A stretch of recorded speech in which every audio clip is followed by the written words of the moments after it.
Back to a brand new episode of Gen Z BTC. It's me, Satoshi Guapamoto, and today I'm here to see if you guys can help me figure something out. I'm trying to figure out why is it that I make more than my parents used to make, but somehow I cannot retire or buy anything.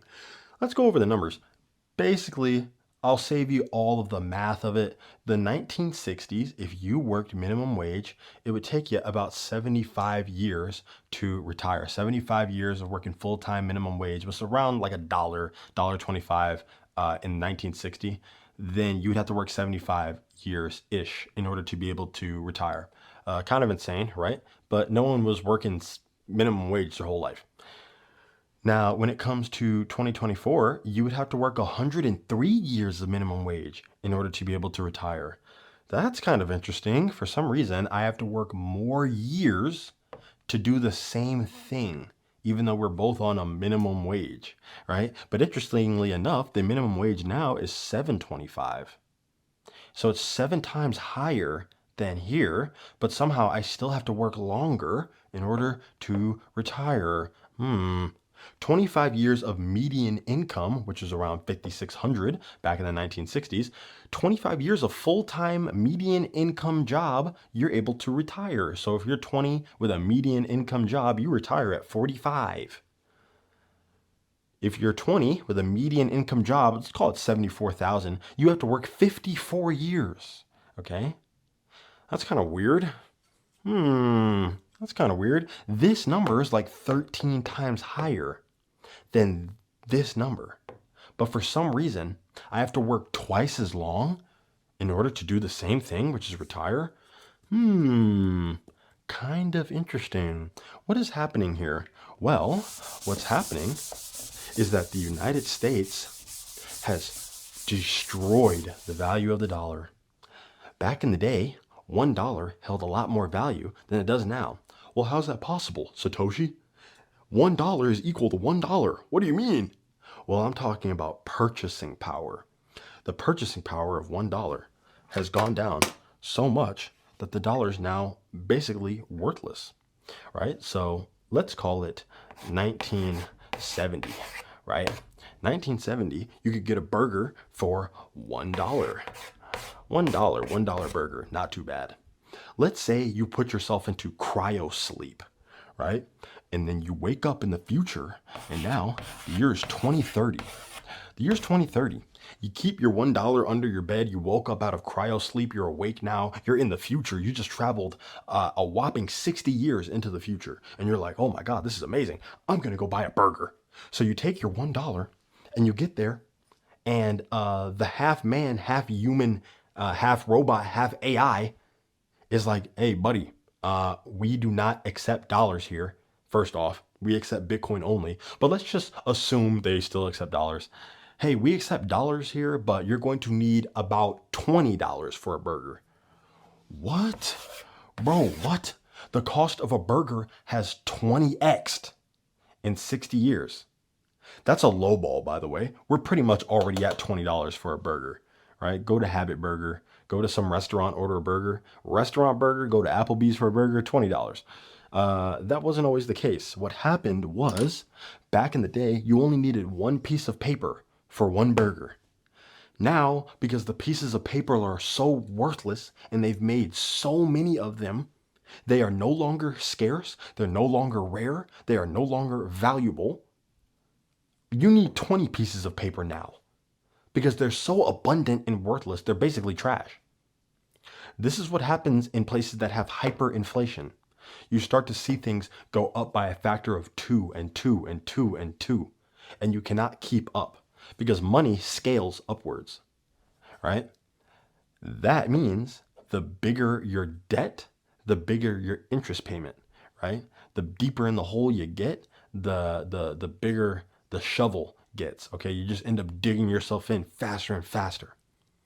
The United States is in a big hole.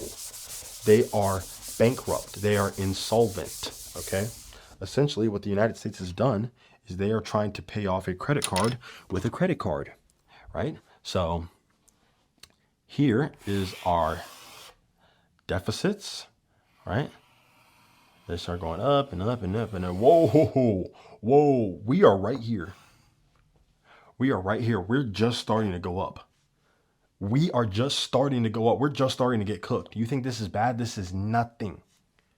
You start to get on this exponential roller coaster where no one can keep up because you're using a credit card to pay off this payment. Then you take another credit card to pay off this payment. You're robbing Peter to pay Paul. I know you heard that one before. You're literally going deeper in debt, trying to solve the problem by printing more money, by taking on more debt. Who's going to pay the bill? Who's going to pay the bill? The people who pay the bill, it's kind of sneaky. It's you. It's you. You pay it. I pay it. The brokies pay the bill. That's called inflation.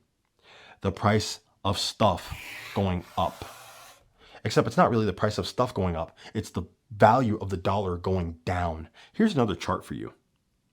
Here is the income for like the average person, right, over time. Here's the productivity, right? Oh, and then here we have 1971. Okay, this is where we completely go off the gold standard and we start printing easy money. And the productivity starts going up and up and up and up. But the wages are still down here. That means that while 1%ers and mega companies get bigger and bigger, you stay a brokey. Interesting. That's why I have to work longer than the people before me, and the people after me have to work even longer than I do. The idea of retirement won't even exist for Gen Alpha. What do we do to get ourselves out of this predicament? Well, we would probably want to find something that is not printable, something that people can't inflate away.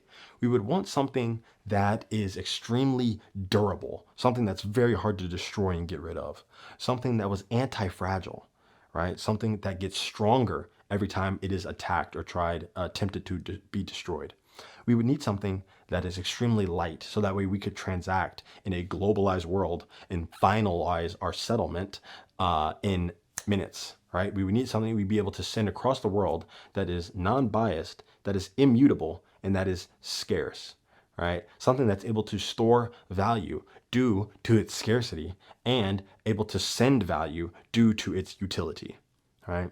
We would need something like that. We would need something fungible. We would need something like Bitcoin. We would need something like Bitcoin.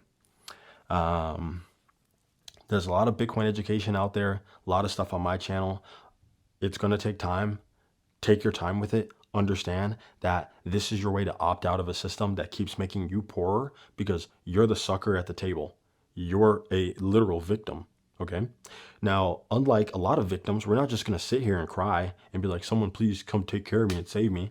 You have to be proactive. You have to care about yourself enough to do some research and then put in the work and then take the action. Okay. No one's going to come do the work for you. I'm already doing a lot of it for you right now. That demonstration was me doing the work for you. Okay. Because you've been lied to and they really don't talk about this stuff. Who's going to talk about that during the election? Who's going to talk about that? Who's going to ask the president of the United States during a debate? Who's going to ask that question? Nobody.